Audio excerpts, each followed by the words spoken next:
Live from New Delhi, you're watching DD India Live, India's voice to the world. I am Deepika Mehto, coming up in the next half an hour. India and Australia conducts 14th Foreign Minister level framework dialogue. India's Foreign Minister Dr. S. Jaishankar and his Australian counterpart Wong call the 2+2 ministerial dialogue productive. Israel declares LET a terrorist outfit ahead of 15th anniversary of 26/11 Mumbai terror attack.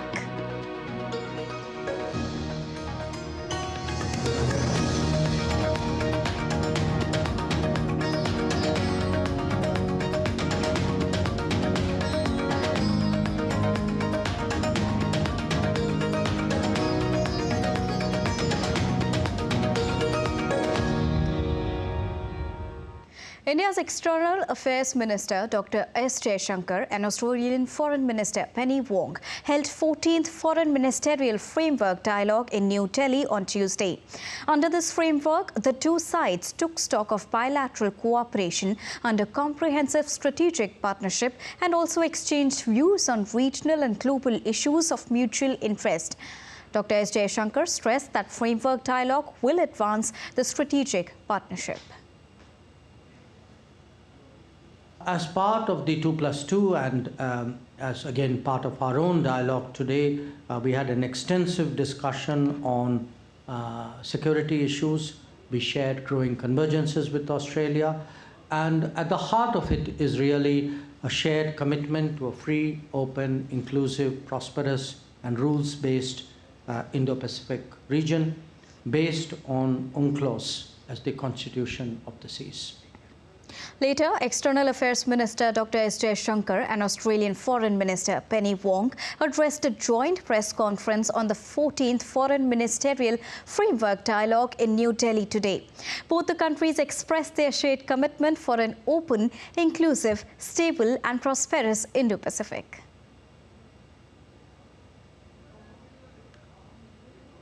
Raksha Mantri ji and I held the second India-Australia 2+2 Foreign and Defence Ministers Dialogue along with Deputy Prime Minister Richard Marles and Foreign Minister Penny Wong. This, again, as you would be aware, is a format we have with select partners. It is reflective of the growing and deepening engagement between our two countries, and I must say it was a very productive 2+2. While Australian Foreign Minister highlighted the areas of cooperation between the two nations. This has been a milestone year in our partnership and it's critical for the Met region. We are, as Dr. Jaishankar said, we are comprehensive strategic partners. We're also Quad partners. We share traditions. We also share an interest in the sort of region we live in, an Indo-Pacific that is peaceful, stable and prosperous, in which sovereignty is respected and where all countries can benefit from a strategic equilibrium. Earlier, Australian Deputy Prime Minister Richard Marles and Foreign Minister Penny Wong met India's National Security Advisor Ajit Doval in New Delhi. The two sides discussed a range of issues including global and regional developments as well as bilateral security and defence cooperation. The two sides emphasized the need to assist countries in the Indo-Pacific, ASEAN, Africa, Global South and Pacific Islands to take forward their development trajectories in line with their priorities and in a sustainable manner. To mark the 15th anniversary of the Mumbai terror attacks, Israel has listed Lashkar-e-Taiba as a terror organization. Now, this has happened despite not being requested by the government of India to do so. Israel has formally completed all necessary procedures and satisfied all required checks to list Lashkar-e-Taiba on the Israeli list of illegal terror organizations. Israel described LET as a deadly and reprehensible terror organization responsible for the murder of hundreds of Indian civilians as well as others. The 7th of October attack by Hamas on Israel reminded them of the horrific 26/11 attack that also killed Israeli and American nationals. Army spokesperson Rear Admiral Daniel Hagari said on Monday that Israeli forces discovered a factory that produced weapons and unmanned aerial vehicles under a mosque in Gaza City. Hagari added that soldiers also found a tunnel shaft after searching the mosque in the Zaytun neighborhood. The soldiers from the 188th Brigade located inside a mosque, a factory that produced weapons and unmanned aerial vehicles. I want you to understand, a mosque in the area of Zaytun has been used as a factory for the production of weapons. Soldiers entered the mosque and conducted a search. Working in cooperation with soldiers from the Yahalom unit, and after the forces checked that there were no traps, they discovered a tunnel shaft. In addition to this tunnel shaft, the soldiers went further below and discovered a workshop for making rockets. United States President Joe Biden has indicated a deal that could soon be agreed and would involve Hamas releasing hostages from Gaza in exchange for pauses in Israel's offensive. The comment came during an annual Thanksgiving ceremony in which the president pardons a turkey. Earlier, the Israeli ambassador to the US on Sunday has said that he is hopeful that one will be reached in the coming days. White House National Security spokesperson John Kirby in a media briefing told the reporters that the United States believes the deal to release hostages held by Hamas is getting closer. I know this is of great interest to all of you. I just want to let you know we're still working this hour by hour. I do not have an update for you on the hostage deal that we're trying to negotiate. But as you heard the Deputy National Security Advisor say yesterday, we believe we're closer than we've ever been. So we're hopeful. But there's still work to be done, and nothing is done until it's all done. So we're going to keep working on this. U.S. State Department said that at least 6 U.S. citizens have been killed since the 7th of October rampage into Israel by Hamas. The White House has said that the U.S. President Joe Biden and Chinese President Xi Jinping have agreed to meet once again, but did not specify a date. The two leaders met in San Francisco last week on the sidelines of the APEC meet and agreed to re-establish military-to-military communications. They agreed that they would meet again, but there was no date put on the calendar. What's really important now is that the military-to-military comms will begin to start, and even down to the theater commander level, and maybe even lower than that. So that's the immediate channels of communication that we're looking at getting back open. Coming up, updates from the Global Fisheries Conference that is ongoing at the Science City in Ahmedabad.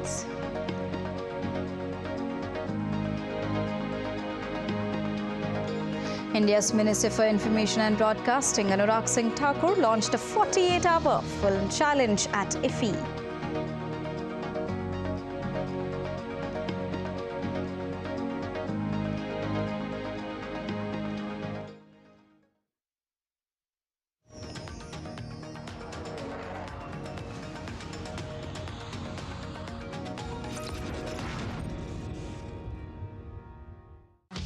A platform for the developing world, amplifying the voice of the Global South with a focus on the growing economies, resolving the conflicts, showcasing the culture, tradition, heritage and diversity. Watch Voice of the Global South at these times on DD India.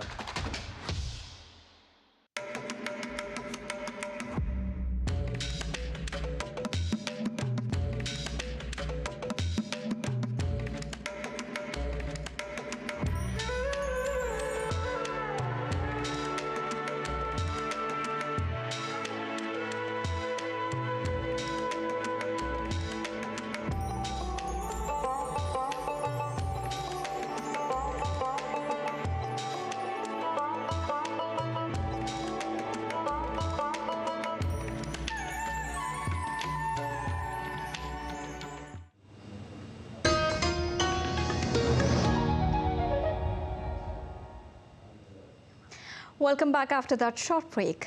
Well, the two-day Global Fisheries Conference India 2023 began in the Western Indian city of Ahmedabad. Marking the World Fisheries Day, the conference will be celebrated on the theme of celebrating fisheries and aquaculture wealth. It also aims to bring together key stakeholders on one platform for fruitful discussions, market insights and networking. Delegations from more than 10 countries will physically participate in the conference, while over 50 other foreign diplomats are anticipated to join the meet virtually. The event is anticipated to attract 5,000 visitors. In a major breakthrough in the ongoing Silkyara tunnel collapse, rescue officials have now successfully developed communication with the trapped workers through endoscopic flexi cameras attached with a 6-inch pipeline. Now, there is joy among the families of the workers after the first visuals emerged. The families have expressed their happiness after speaking to their loved ones. Earlier, food was also prepared for the workers trapped inside the tunnel. The food will be sent to the workers through a 6-inch pipeline. The rescue team on Monday evening managed to lay a 6-inch pipe through which solid food and mobile chargers were also sent inside the collapsed section of the Silkyara tunnel. Prime Minister Narendra Modi took cognizance of the relief and rescue operations which are underway from Uttarakhand's Chief Minister Pushkar Singh Dhami today. Dhami informed Prime Minister Modi about the successful construction of a 6-inch diameter pipeline across the debris and the delivery of food and other essential items to the workers through it. Chief Minister Pushkar Singh Dhami has also talked to the workers with the help of endoscopic flexi cameras and also informed the Prime Minister about their health and well-being. India's Minister of State for External Affairs, V. Muralidharan, paid tribute to Indian soldiers at Commonwealth War Memorial in Dar es Salaam, Tanzania. Taking to the social media platform called X, he said that their sacrifice remains eternal in memory. Highlighting its sustained commitment to green energy initiatives, the United Arab Emirates continues to demonstrate progress in solar-powered green hydrogen production. The pioneering Green Hydrogen Project, a collaborative initiative with DEWA, Expo 2020 Dubai and Siemens Energy, marks a significant milestone at Mohammed bin Rashid Al Maktoum Solar Park. As the nation embraces the Net Zero by 2050 initiative, this landmark project underscores the UAE's commitment to combating climate change and also driving global efforts towards a greener future. Then we split the water, the oxygen only emission we release to the atmosphere, and in the night time the only emissions we have is the water. So it's zero carbon, zero CO2 emissions. And now in DD India Live, let's get you an update from IFFI. On day 2 of the 54th edition of IFFI, India's Minister for Information and Broadcasting, Anurag Singh Thakur, launched a 48-hour film challenge as part of 3rd edition of 75 Creative Minds of Tomorrow on Tuesday. Creative Minds of Tomorrow is a platform for young artists to transform themselves as leading filmmakers and artists of tomorrow. Now, at the launch event, Minister Anurag Singh Thakur highlighted the success of the program and also spoke about its rigorous selection process. In the last 2 years, we had close to 150 such young creative minds who have joined the programs. With this year's edition, the total tally stands at 225. So you are already a strong force of creative minds of tomorrow. 225 people already working in the system, learning and growing. We never wanted this to be, the names proposed by anyone and they could join. We wanted always this to be a rigorous process, to be, it should go through, one of the finest names, the jury members. And that is how this year also we had more than 600 applications and we have the best 75 sitting in front of us who are going to make all of us proud. Indian Information and Broadcasting Minister Anurag Singh Thakur on Tuesday inaugurated for the first time in the history of Film Bazaar a VFX and a tech pavilion. The pavilion will showcase some of the most dynamic, immersive and cutting-edge advances in filmmaking technology. Now, while speaking at the launch, the CEO of Archie Comics congratulated the participants and also lauded India's talent in the movie business. Congratulate the 75 incredibly young, talented people, and we at Archie were here to help in any way, shape, or form to move forward with the youth of today. I'm always amazed to see how much talent there is in India, be that filmmaking, directing, acting, singing, songwriting, cinematography, all of it. Everything it takes to be part of the movie business. India's diversity is part of its creativity, and it inspires me to see how young Indians are able to do a deep dive into the melting pot of culture, languages, dance, folk songs, and tales that we use to tell stories, to move and motivate millions of people. And now let's go live across to a press conference by Ministry of External Affairs.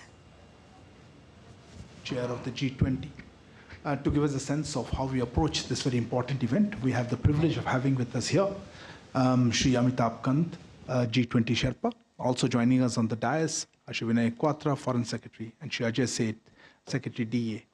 Sir, may I request Sherpa sir to say opening remarks, and then perhaps we'll take a few questions.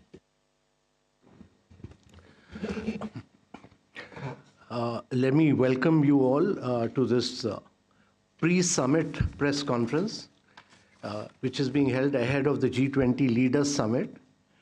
Now, the Leaders Summit will be held tomorrow from 5:30 p.m. onwards under the chairmanship of the Honorable Prime Minister, Shri Narendra Modi. All of you are aware that the 18th G20 Leaders Summit was held in New Delhi successfully on 9th and 10th September 2023. It saw the unanimous adoption of the G20 New Delhi Leaders Declaration. The New Delhi Leaders Declaration demonstrated the commitment of the G20 leaders to address global challenges in a very ambitious, inclusive, decisive, and action-oriented manner.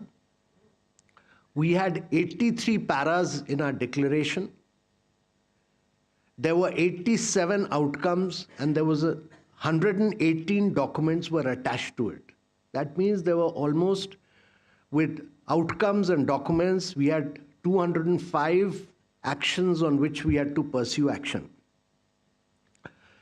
At the closing session of the Leaders Summit, Prime Minister had suggested to the G20 leaders that the leaders would reconvene virtually towards the end of India's G20 presidency period to take forward the guidance provided by the participating leaders in their interventions and also give an impetus to implementing the summit's outcome.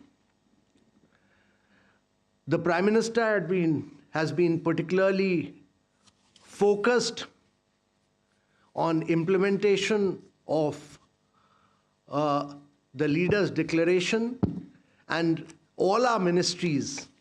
We've held several rounds of meetings with our ministries to pursue action on all the Leaders' Declaration, and on a vast range of areas. Declaration has been taken both domestically and internationally.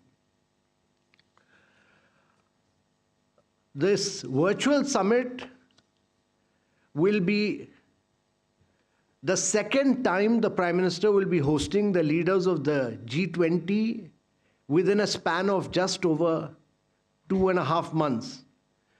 This is something very rare and rather exceptional.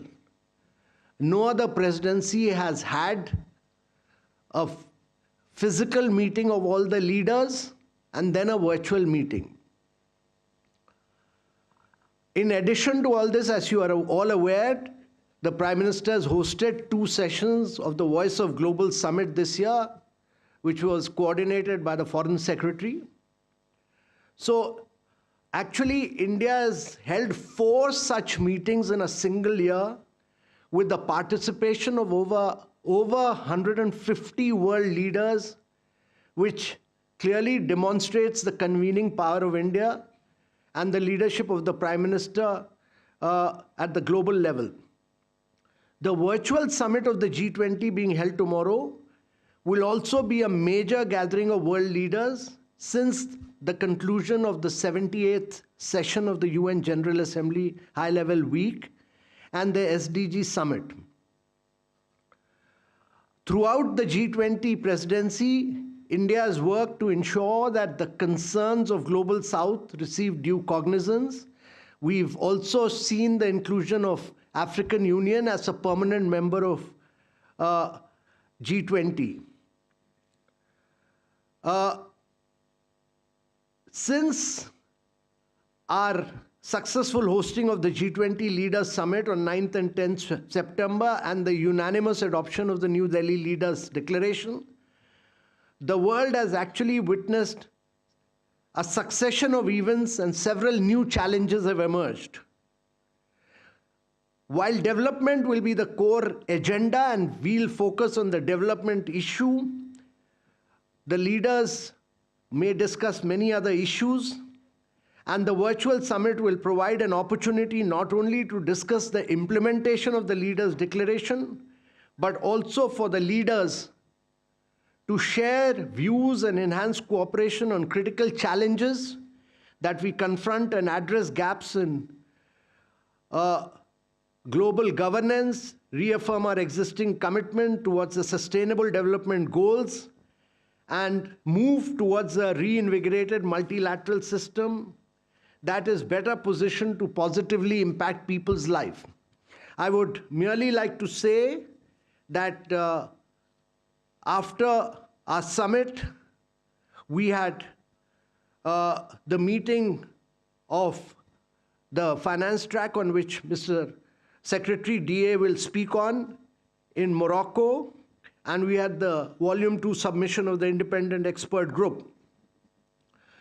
But a number of the progress has been made on a number of other issues. On the substantive side, we've achieved very substantive outcomes. And I would merely point to just a few things on which progress has been made. Firstly, on the G20 consensus on tripling of renewable energy capacity globally by 2030 and doubling the global rate of energy efficiency improvement by 2030,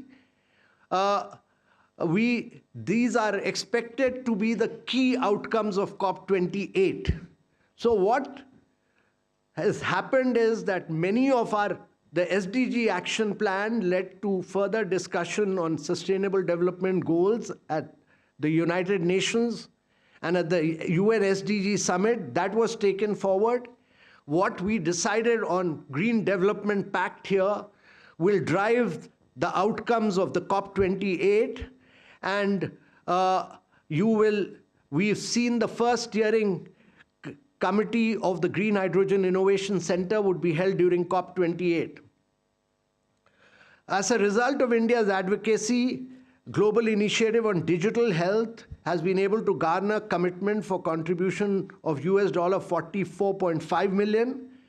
And based on G20 artificial intelligence principles, UNESCO ethical AI guidelines and India's responsible AI for all principle work on creation of framework has been initiated by METI. As you are aware, for the first time, artificial intelligence in G20 was discussed at the leaders level in New Delhi.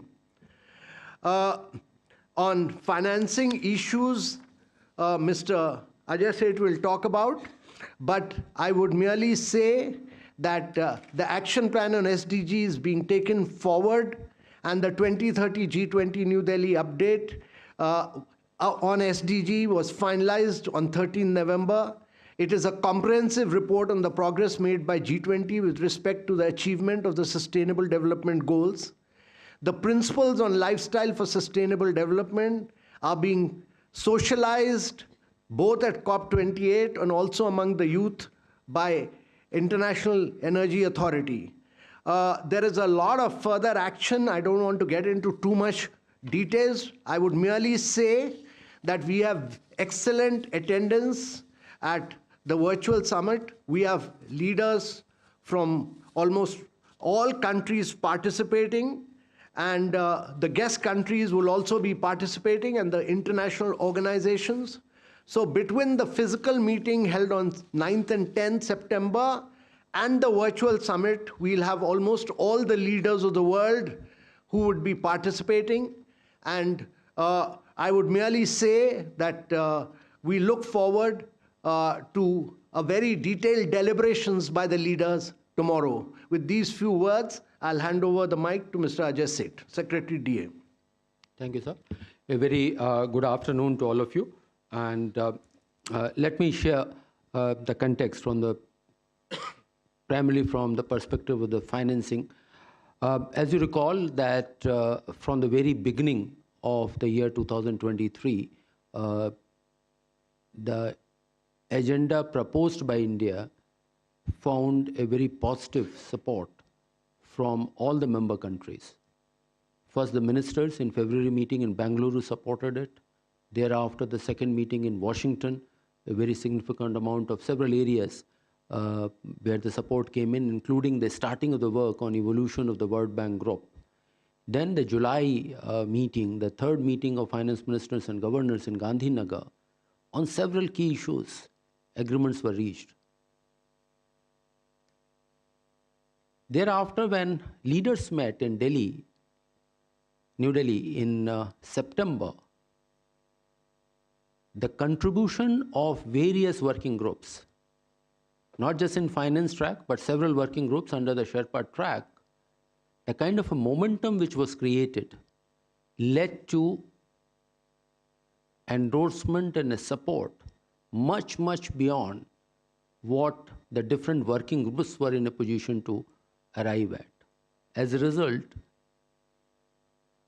the agreements reached, the endorsement obtained were much more, significantly more than the sum total of the parts. That's the kind of a momentum which got created.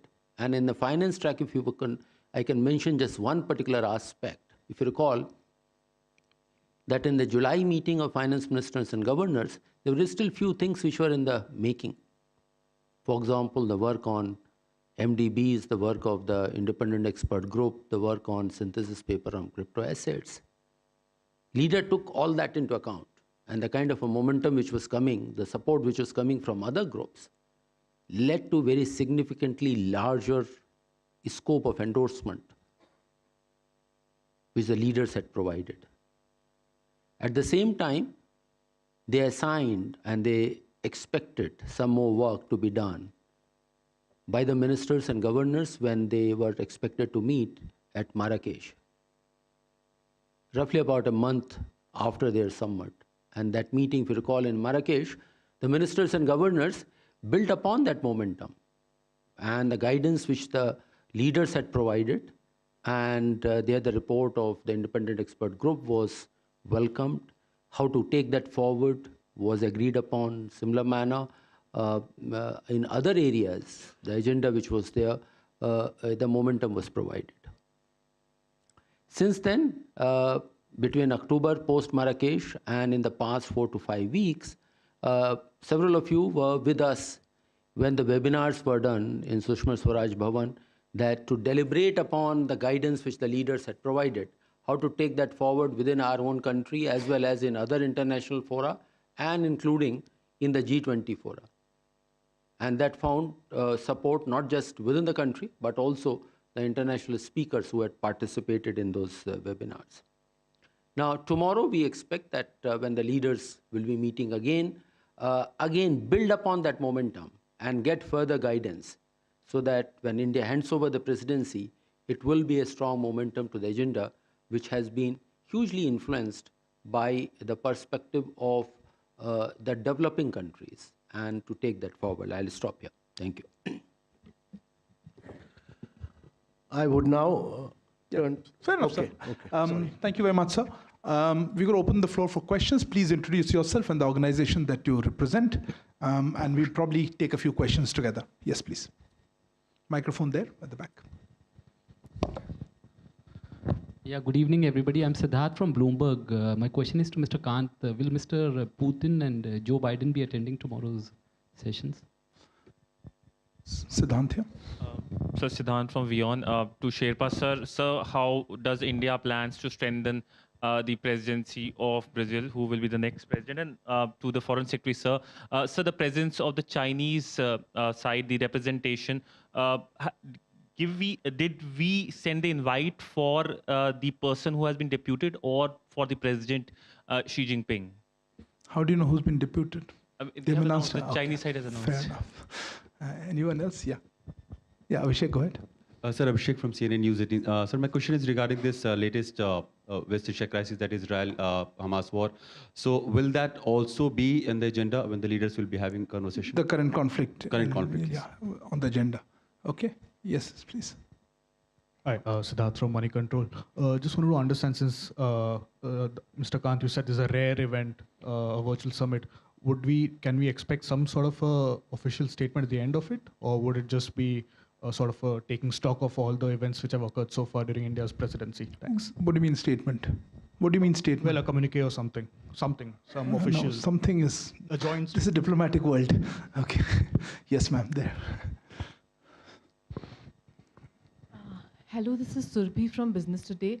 I just wanted to understand that in the backdrop of the diplomatic issues between India and Canada, would that also have an impact on the G20 talks tomorrow? Thank you. In what way? As you know, there's a multilateral event. Yes. What is your specific query? No, I just wanted to know that there's been talk about the Five Eyes Alliance and everything. So is there going to be any, discussion on that as well? Oh, discussion on that. Okay.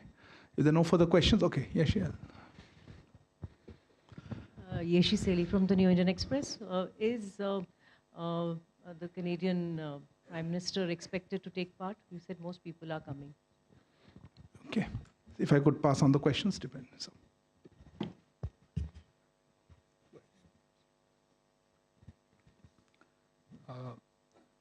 I think on the question of participation, and there have been a range of queries with regard to the specific participation from a country about a particular leader.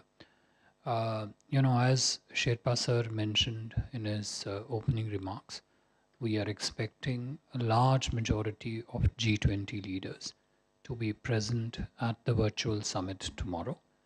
And I think after the summit is over, you would see for yourself the participation, its quality, the range of discussions about which you would all be briefed after the tomorrow summit.